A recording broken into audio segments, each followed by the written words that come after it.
Welcome to You Make the Difference. I'm Wanda Walker, and today we're talking to Patrick Cruz, who is the chairman of the Troup County Commissioners. He's also on the Troup Transformation Board, and so we're really glad to have you. Well, thank you, Wanda. I appreciate the opportunity to be here. Yes. Now, you moved here in 1985. You didn't have any family here. What was behind your moving here? Well, I was working for a bank, a private-owned, family-owned bank down in Dublin, Georgia, which was my home. And I decided that I needed to try to reach out into the corporate world of banking for some training and opportunities. So I had a friend from Dublin that worked at C&S Bank, and we contacted him, and an opening there was an opening with C&S Bank in Athens and LaGrange. And I really wasn't qualified for the one in Athens, so I said, well, let me look at LaGrange. First thing I had to do was pull out a map and find out where LaGrange was. Right. I'd never been to LaGrange. Had been to Callaway Gardens, been to Columbus. So I actually remember coming to LaGrange for the very first time to take a look at the city, and it was larger than the town that I grew up in, and we just fell in love with the town. Yes. And you know, I worked with your wife Pam for many years, and I remember her telling me a story about how when she was, I think, in the 8th grade, taking Georgia history, they selected a city and they had to report on it, and she picked LaGrange, and so she reported on LaGrange and then later moved here. So we just said God was working in that. Yes, and I didn't even know that story till after we moved over here, but that is correct. Yeah, that is really cool. All right, so you didn't have any intentions of coming over here and being the chairman of the county commissioners, but it happened, didn't it? That's correct. Yeah, what was behind you getting into public office? Well, let me just say really truly, I never had an life's intention or desire to be a politician. This just came about, I guess, as we go through stages in life, different things come our way and opportunities. But several years ago, I've loved this community. We've had our opportunities to leave LaGrange over the years, but we made a decision. I remember we sat down Pam and I as a couple and decided that we wanted to stay in LaGrange. So we've enjoyed this community. We love living here. We've raised our 3 daughters, and now all 3 of our daughters live in this community. So, we want the best for our community and for our children and grandchildren. So a couple of years ago, I got kind of involved with some things that were going on within our community, and I realized that, I needed to get involved if I wanted to kind of protect some of the values that we have here, that it was important for me to get involved. And so I made a decision timing was right for me to step out and run for this office. Yes. And you've been the chairman now for a year. Yes, ma'am. Give us some of the things that have happened during 2015, the highlights of the year. Well, it's certainly been a most interesting experience. And I always try to open up by saying I love people. And to me, a large part of politics is working with people and helping them solve their issues and solve their problems. So I think for me during this past 12 months, some of the most interesting experiences is I probably, number one, had more calls about animals running loose than I have anything else. So I've gotten those calls about the neighbors' dogs. So we get some of those issues.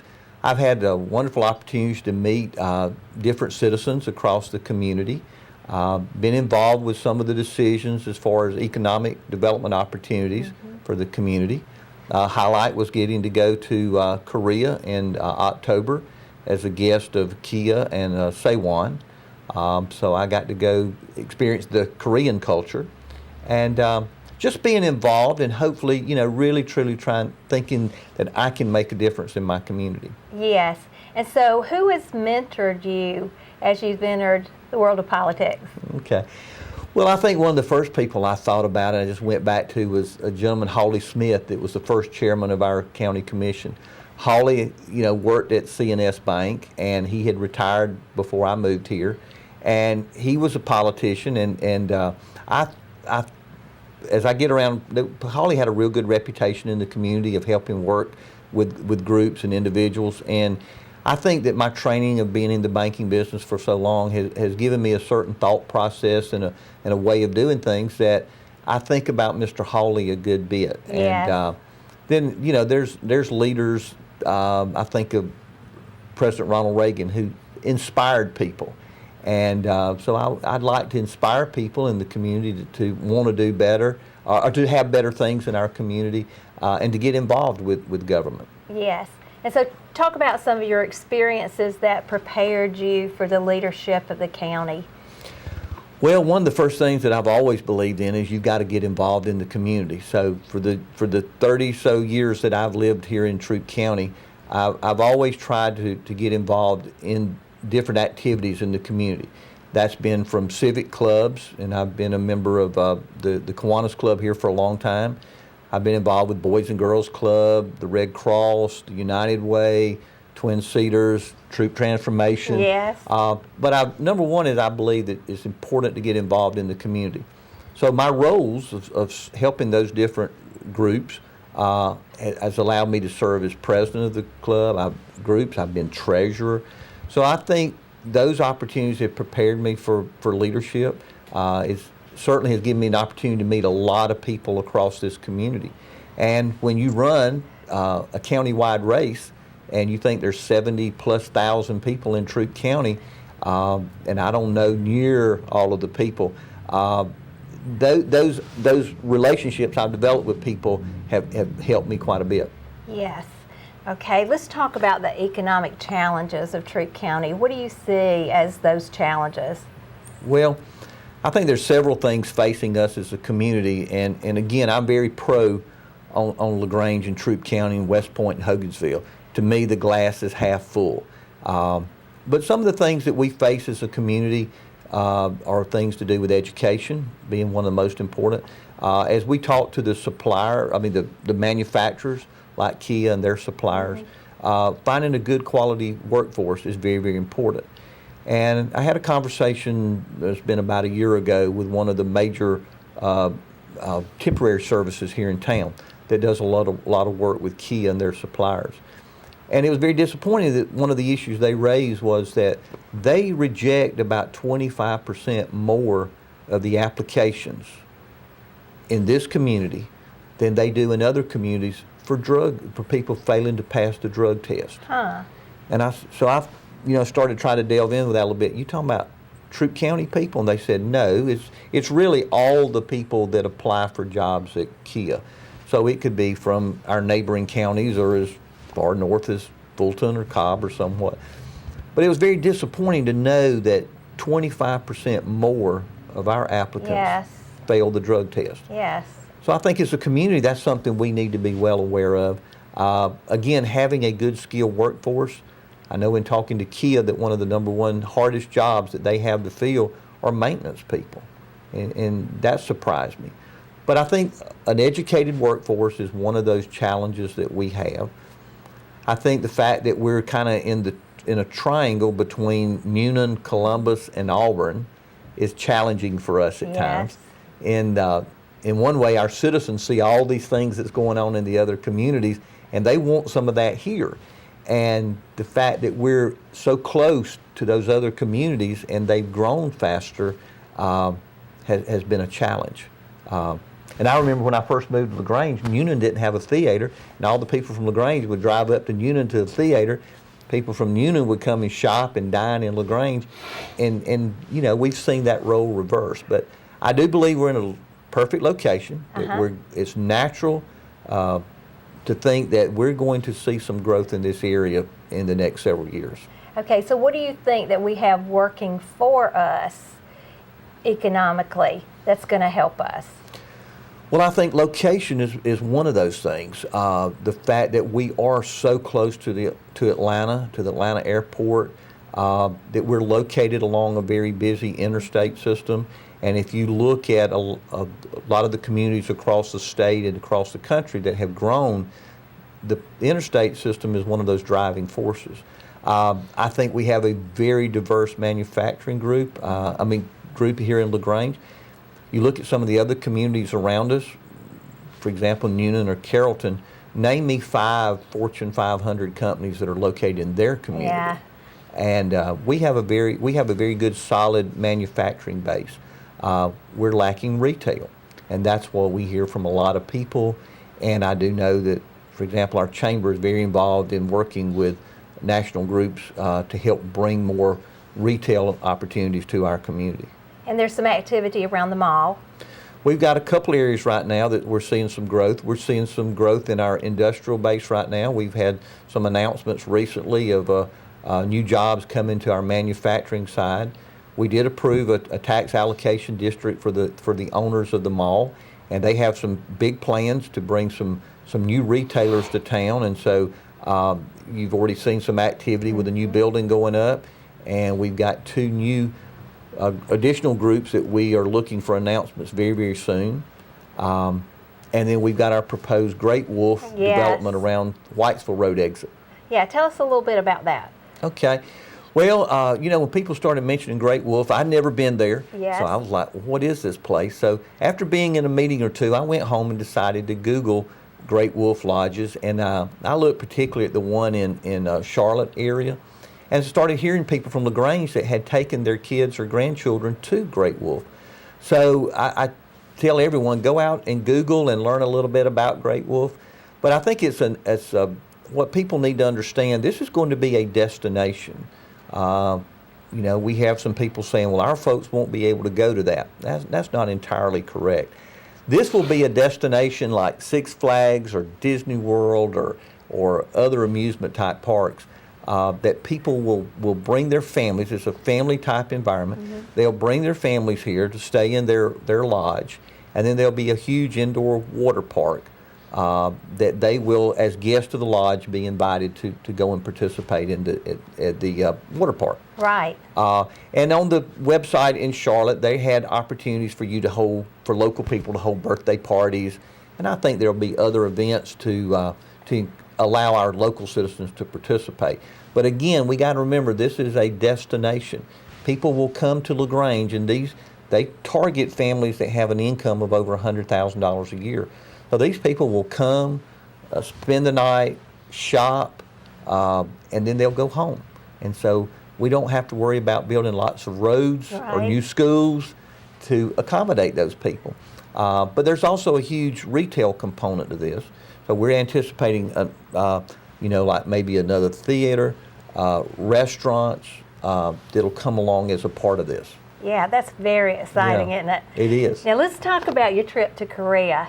Okay. Tell me what that was about and your experience and just how you enjoyed the culture and those kinds of things. Well, first let me say it was a wonderful, wonderful trip. I did have a little nervous about going over there, but Kia tries to each year take a few people, leaders from the community to Korea to learn a little bit more about their operations.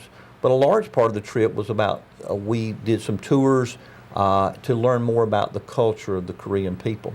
And so Todd Tentler, the county manager, Cy Wood from the Valley Times newspaper, the three of us went along, hosted by Corinne Hodges, who is PR for Kia.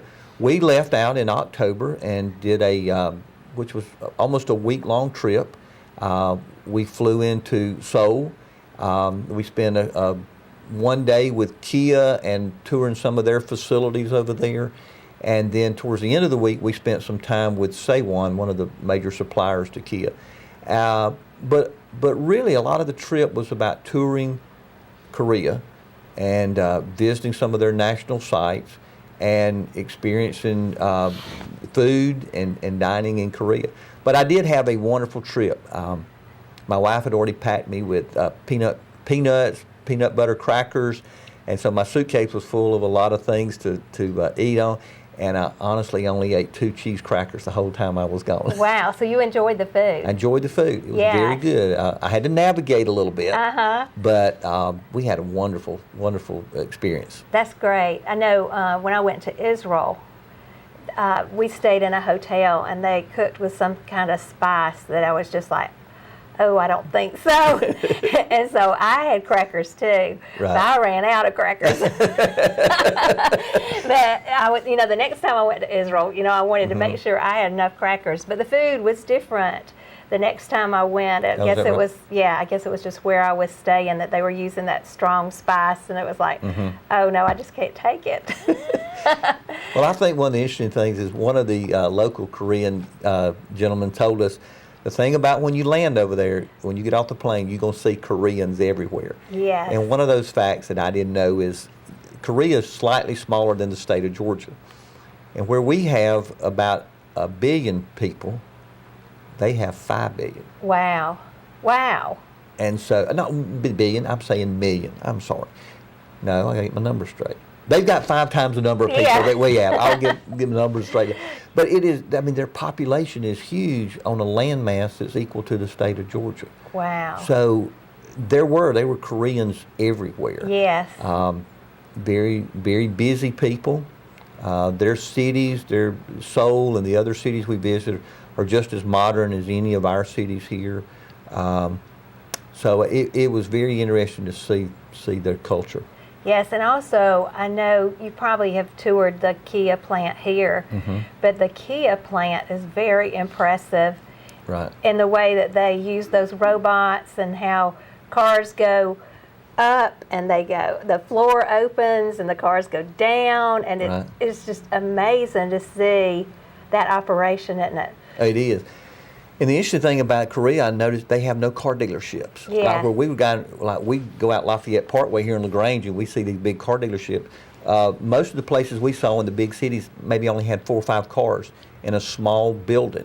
Oh, really? And so I asked them, where's the car dealerships? Where's all those 150 Kias or Hyundai sitting? And they don't have those. It's very interesting. Yeah. Just very different. Yes.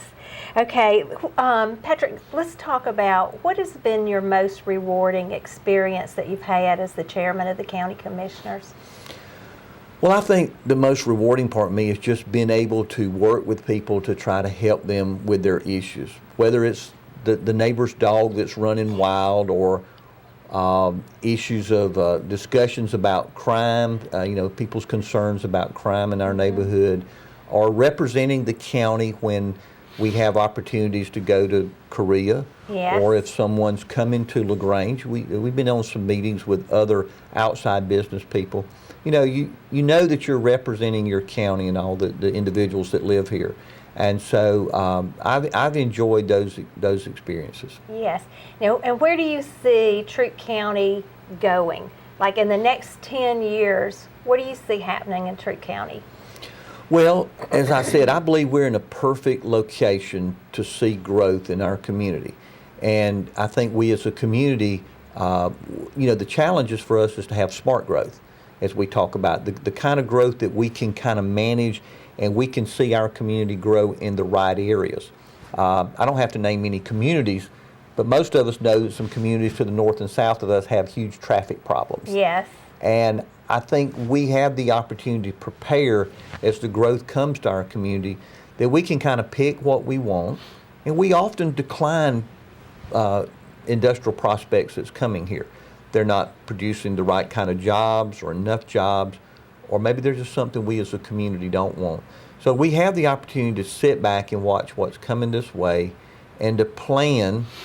And I love the community, the small town community feel that LaGrange has, and I hope that we never let the downtown area, our square, and the amenities we have in our downtown area, that we don't ever become just a community out beside an interstate. So I think that's something we always have to protect and place a high value on. Yes. All right, and I want to talk about how you feel your faith affects your position. Well, I appreciate that. I'm a very religious person.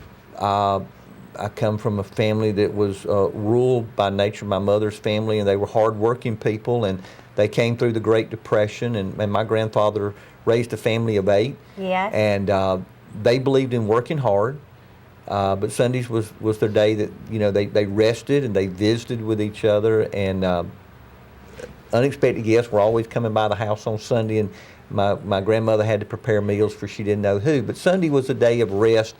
And our society's changed a lot since that time. But the values that I was raised with as far as faith and family have remained very strong for me. And I think that one of the principles that I want to try to always live by is the golden rule of treating others the way that I'd like to be treated. And so, when you're dealing with constituents or citizens here, that you treat them with respect, Yes. the way they should be treated. And so that's one of the things that's very, very important to me. Yes. And I just want to say that, I was talking to Pam, your wife, and I told her, I said, the more I get to know Patrick, the more I really like him. That's kind of scary. Yeah, and respect, it's respect who you are. And, sometimes when you get to know people, it's like, but you have a richness and a deepness to you that's really good. Well, I appreciate that.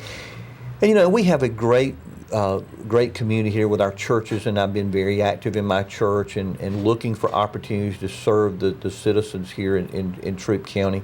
And so I was very impressed when I moved to this new community and I heard about something called the Callaway Foundation. Yes. And I know in my community we didn't have such an asset. Right. And so when our band or they need to build something in town, there wasn't someone that would help match or make contributions. So I think that we're very fortunate to have have this asset in our community. Yes, and I do too. Yeah. Yes, it's very comforting, when you're sitting in a meeting and you come up with some plans and you think, this would be great if we could get this in our community. And That's right. Maybe we could ask the Callaways.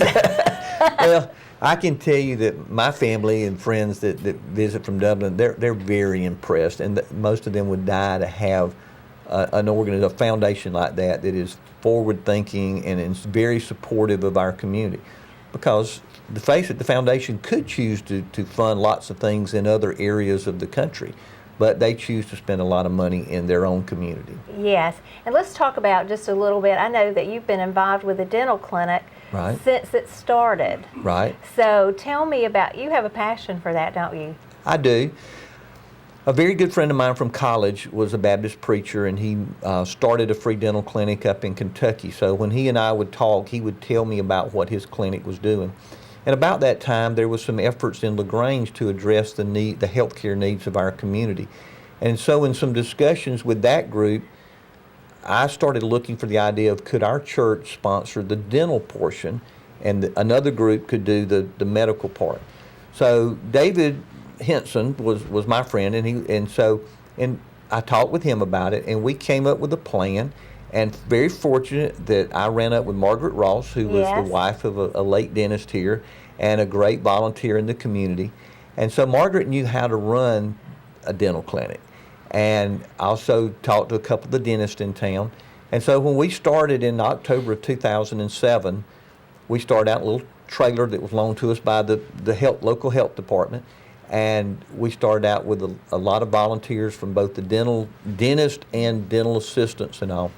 And so we've been operating since 2007, and we see, on the average, maybe 15, 16 patients each Thursday night when we operate. There is a huge demand in our community for this service. And what I also learned through this whole process is that your dental hygiene is one of those first things that you need to take care of to prevent a lot of other medical issues. If you don't have good oral hygiene, then it can lead to blood pressure issues. We had a lady one night that had a blood infection. The dentist told her she needed to see a doctor. The next day it was life or death for her. Wow. So I learned this from having conversations with Jerry Folks, administrator of the hospital, also, that it is one of those things that you need to treat on the front end to save off other problems. So we've had a wonderful time. I've seen a lot of people come and go, volunteers. Some of the best ones are those young people that want to go to dental school. Yes. And they get to get in there and get right into somebody's mouth and look with other dentists there. And so I've been enjoying seeing the dentist. And another byproduct is we've had about 3 or 4 mission trips to particularly Mexico. Oh, yes. So we've had some mission trips where some of our dentists have gone and hygienists. And then this past year, we decided that we would focus on LaGrange. And so they did a dental mission for 3 days straight. Wow. And saw several people, hundreds of people. Yes, and it has a waiting list, right? We generally always have a waiting list. Again, the demand is so strong that we do generally have a waiting list. And it's normally first come, first serve. Yes. Yes. Absolutely. Okay, and I know you have other passions too, and it's great in this community that when you have a passion that you usually can connect with somebody that can help bring that about. But I know you had a passion for bringing men together and did the brother to brother. Talk about that passion a little bit. Well, I think a couple of years ago, you and I worked working on some of the issues, and we came up with the idea of doing a men's event. And the very first year we had Steve Bartowski, one former Atlanta Falcon quarterback, and Marcus Pollard, who was kind of a local product here from the NFL. And we had a men's event with them. And I'm now working with a group at my church to look at doing another luncheon type event for men. And so we're kind of working on that idea right now. But that was one of those fun things to get to do and meet one of your heroes from the NFL, and then meet a new person, Marcus Pollard, that I never met before. Yeah, and then the next year we had Tyrone Poole. That's right. And the person from Auburn, the kicker. Yes. Right now I can't think of his name, but it was a good one. Right. Yeah, so that was a lot of fun. It was. Yeah, it was. and I know you've been involved with Twin Cedars. Been involved with Twin Cedars for a long time. Do you want to say something about Twin Cedars? Well, Twin Cedars, does a lot of work to help particularly young children that have been either sexually abused or have abused someone. And it's a terrible, I know that when it really hit home with me was when I became a new board member and went to orientation, and 3 of the young men that were in the program had to speak to us. And even though they didn't identify themselves, one of those was from my home county. Oh, wow. And it really struck home when I heard this young boy talk about what had happened to him. And so I've been involved with Twin Cedars for now over 16 years, and have actually graduated to the foundation board now, so not the operating board. But it's another one of those great things that's going on in our community to try to help folks. Okay, well, Patrick, we appreciate you coming in and talking to us. I appreciate it. All right, thank you. And thank you for watching You Make the Difference. And remember, you truly do. And I just want to say, when you let Christ live through you, you make an eternal difference. It's just not a difference for today, but it's a difference forever. We'll see you next week.